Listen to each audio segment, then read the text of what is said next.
Ada sebuah cerita dalam Alkitab yang sangat saya suka. Cerita ini tentang Joshua dan bagaimana dia dipersiapkan untuk pertempuran. Dan kau lihat dia berada dekat Yerikho. Dan dia bertemu dengan seorang pria, seseorang yang dia anggap seorang pria. Dia bertanya, kamu berpihak kepada siapa? Musuh kami atau kami? Jawabnya, bukan keduanya. Dia berkata, ada saya komandannya dari pasukan Tuhan. Yosua jatuh dengan wajah ke tanah dan orang itu berkata, lepaskan sepatumu, kamu berdiri di tanah suci. Kamu lihat Tuhan siapkan Yosua untuk pertempuran besar.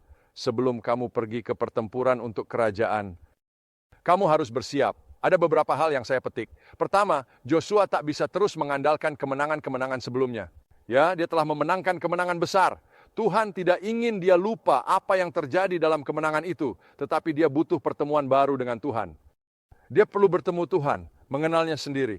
Untuk pertarungan ini, setiap pertarungan kita butuh pertemuan dengan Tuhan. Kita harus paham, kita tak bisa melakukannya sendiri.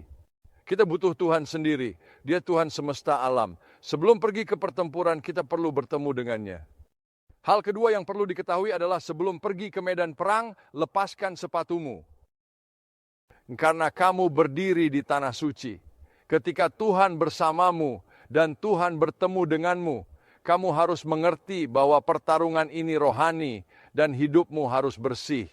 Hatimu harus murni di hadapan Tuhan. Anda perlu pergi di hadapannya dan membiarkan Dia membersihkan Anda. Apapun yang menghalangi Anda dan tanah suci, Anda perlu buang dari hidup dan langkah Anda. Dari hatimu. Anda perlu mengakuinya. Anda perlu bertobat darinya. Harus ada sebuah hati yang benar-benar bersih. Dan jadi pertama kita butuh pertemuan baru dengan Tuhan. Kedua, kita perlu memiliki hati murni.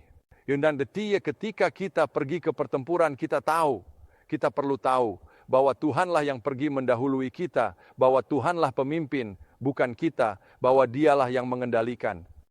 Dia bertanggung jawab. Jadi dalam pekerjaan kerajaan kita harus menyerahkan diri kepada kepemimpinannya, mengikuti apa yang Dia inginkan untuk kita.